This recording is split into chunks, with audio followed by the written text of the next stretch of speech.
SC ST को प्रतिनिधित्व मिलेगा या नहीं मिलेगा। जब हम कह रहे हैं देश को बचाने के लिए देश के संविधान का बचना जरूरी है, देश के लोकतंत्र को बचाने के लिए देश का संविधान बचना जरूरी है, कि ये नहीं चाहते या वो नहीं चाहते, मुझे लगता है पहले तो बातचीत का होना जरूरी है।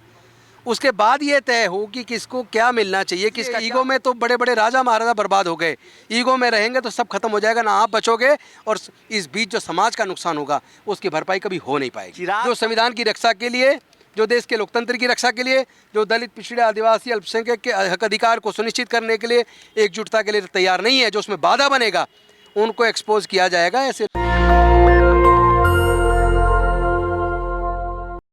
मेरे साथ दिल्ली के पूर्व सोशल जस्टिस मंत्री राजेंद्र पाल गौतम और दिल्ली के विधायक अभी वो हैं, पूर्व सोशल जस्टिस मंत्री थे। उन्होंने एक आज बड़ी प्रेस कॉन्फ्रेंस की है। उनका कहना है कि कम से कम शेड्यूल कास्ट, शेड्यूल ट्राइब वाली लीडरशिप वाली पार्टियों को एकजुट होना चाहिए।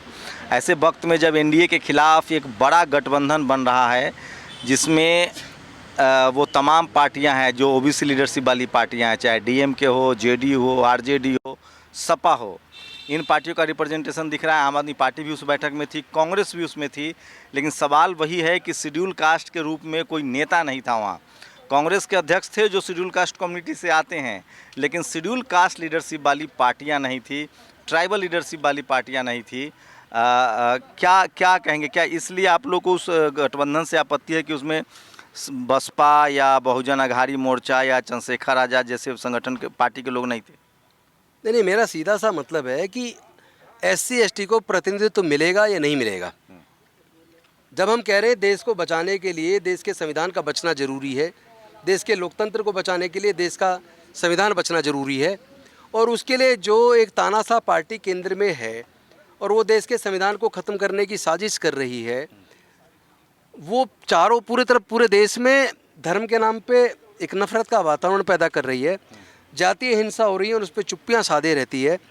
तो ऐसे में अगर विपक्षी एकजुटता का होना तो बेहद ज़रूरी है, पहली चीज़।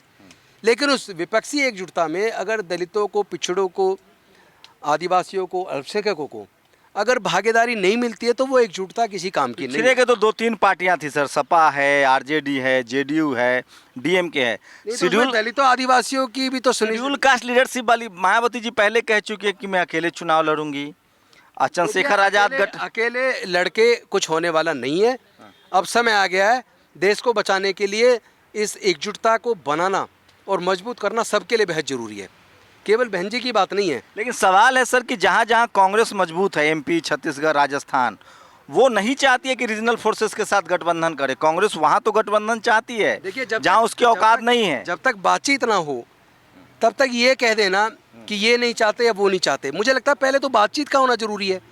उसके बाद ये तय हो कि किसको क्या मिलना चाहिए, किसका क्या हक है। आपकी पार्टी पर भी आरोप लग रहा है कि वो ज़्यादा बहुजन जो विपक्षी गठबंधन है उसके खिलाफ है आपकी पार्टी। अरविंद केजरीवाल ने जिस तरह के स्टेटमेंट दिए और उनकी पार्टी के प्रवक्ता ने जिस तरह के स्टेटमेंट दिए। देखिए मैं जो यहाँ आज बात कर रहा हूँ, मैं इसलिए बात कर रहा हूँ ताकि दलितों का, आदिवासियों का हक सुनिश्चित हो, और वो सुनिश्चित करना ही पड़ेगा। तो कहाँ जो शेड्यूल कास्ट लीडरशिप वाली पार्टियां हैं या ट्राइबल लीडरशिप वाली पार्टियां, चाहे जैस हो या गुंडवाना हो या फिर आज़ाद समाज पार्टी हो या बीएसपी सबसे बड़ी पार्टी है शेड्यूल कास्ट लीडरशिप वाली, ये लोग खुद ही एक प्लेटफॉर्म पे नहीं है, तो इन्हें तवज्जो क्यों देगा कोई? जब तक ये एकजुटता अपने अंदर लाके इशू बेस यूनिटी नहीं बनाती, common minimum program SC ST के मुद्दों पर नहीं बनाती, तब तक तवज्जो दूसरा क्यों देगा? कैसे बनेगा यूनिटी? आपके पास क्या रोड मैप है? हम लोग इनसे, सबसे इनके नेताओं से बात करेंगे, इनको सबको कहेंगे कि भाई आप इशू बेस्ड यूनिटी बनाइए, जो सामाजिक मुद्दे हैं समाज के उन पे एकता निर्धारित कीजिए। अगर आप अकेले चलेंगे तो फिर ये बहुत भारी नुकसान समाज का होने वाला है और ये समाज आपको माफ़ नहीं करेगा। ये लीडर बाबा साहेब अम्बेडकर के साथ धोखा हो जाएगा, और जो बड़ा है उसकी ज़्यादा जिम्मेदारी है। किसकी लीडरशिप में यूनिटी होनी? मैं ये कह रहा हूँ जो बड़ा है राजनीतिक रूप से, जो सबसे बड़ा और सबसे शक्तिशाली, जिसकी स्वीकार्यता समाज में ज़्यादा रही है, उसको जिम्मेदारी लेनी चाहिए, उसको आगे आना चाहिए। आपकी क्या भूमिका, आप क्या कोशिश कर रहे हैं? मैं कोशिश करूंगा इन सारी पॉलिटिकल पार्टीज के नेताओं से बात करके उनको इस बात के लिए कम से कम तैयार करूं कि भाई सामाजिक मुद्दों पर एकजुटता में आपको दिक्कत है कहाँ। इस ईगो को खत्म कीजिए। ईगो में तो बड़े बड़े राजा महाराजा बर्बाद हो गए।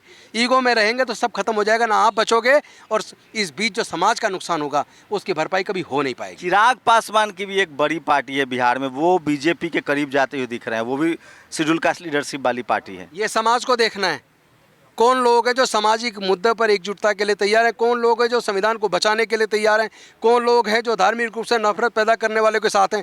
ये तो सबको एक्सपोज हो जाना है, कर देंगे हम। ऐसे लोगों को एक्सपोज कर देंगे जो संविधान की रक्षा के लिए, जो देश के लोकतंत्र की रक्षा के लिए, जो दलित, पिछड़े, आदिवासी, अल्पसंख्यक के हक अधिकार को सुनिश्चित करने के लिए एकजुटता के लिए तैयार नहीं है, जो उसमें बाधा बनेगा उनको एक्सपोज किया जाएगा। ऐसे लोगों को समय आ रहा है, उनको बॉयकॉट किया जाएगा। ओबीसी लीडरशिप वाली पार्टियों से क्या आप लोग बात करेंगे, चाहे सपा हो या आरजेडी हो, जेडीयू, डीएमके हो? सबसे करेंगे बात।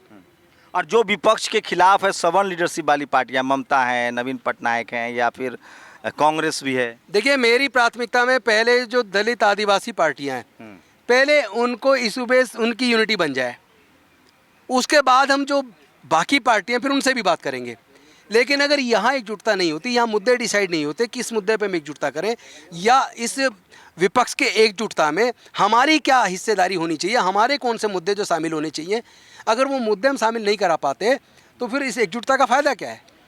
शुक्रिया सर हमसे बात करने के लिए। तो एक बड़ा मुद्दा है, पटना में जो बैठक हुई थी उसमें शेड्यूल कास्ट या शेड्यूल ट्राइब वाली लीडरशिप वाली पार्टियां, शेड्यूल कास्ट के नेता जरूर खड़गे थे, लेकिन उसमें न तो लोजपा थी जो रामविलास पासवान की पार्टी है, न बसपा थी जो बीएसपी की पार्टी है, न ट्राइबल कम्युनिटी की कोई लीडरशिप वाली पार्टियां थी। सवाल तो उठता है कि क्या विपक्ष यूनिटी, जो विपक्ष की एकता बना रहे हैं, उन नेताओं ने शेड्यूल कास्ट, शेड्यूल ट्राइब वाली लीडरशिप वाली पार्टियों से बात की है या बात भी नहीं की है? ये सबसे बड़ा सवाल है। एक तो है कांग्रेस को, जितना मैं जानता हूं, कई बार मेरी बातचीत हुई है कांग्रेस नेताओं से, वो चाहते हैं कि यूपी बिहार की तरह रीजनल फोर्सेस से, खासकर राजस्थान, छत्तीसगढ़ या मध्य प्रदेश में बीएसपी जैसी पार्टियों से गठबंधन न किया जाए, आज़ाद समाज पार्टी से गठबंधन न किया जाए, क्योंकि बाद में वो पार्टियां मजबूत हो जाती है। तो कांग्रेस में जो सवर्ण लीडरशिप वाली पार्टियां हैं वो चाहती है कि जहां जहां कांग्रेस मजबूत है वो अकेले चुनाव लड़े, कम से कम बहुजन, जिसको हम लोग कहते हैं ओबीसी और शेड्यूल कास्ट लीडरशिप पार्टियों को गठबंधन में न लिया जाए। लेकिन समय बहुत बदल रहा है। राजेंद्र पाल गौतम, दिल्ली के पूर्व सोशल जस्टिस मंत्री, ने तय किया है कि वो कम से कम शेड्यूल कास्ट, शेड्यूल ट्राइब वाली पार्टियों की यूनिटी को एक करेंगे। आप लोग अपनी प्रतिक्रिया जरूर दीजिए। कैमरामैन आशीष के साथ शंभू कुमार सिंह, नेशनल दस्तक, दिल्ली। नेशनल दस्तक की आपसे गुजारिश है कि अगर इसको बचाना चाहते हैं तो नेशनल दस्तक को सब्सक्राइब करने के लिए रेड कलर के सब्सक्राइब बटन को दबाएं, फिर बेल आइकन की घंटी दबाएं। नेशनल दस्तक को बचाने के लिए बहुत जरूरी है कि हर खबर को शेयर करें, लाइक करें, कमेंट जरूर करें।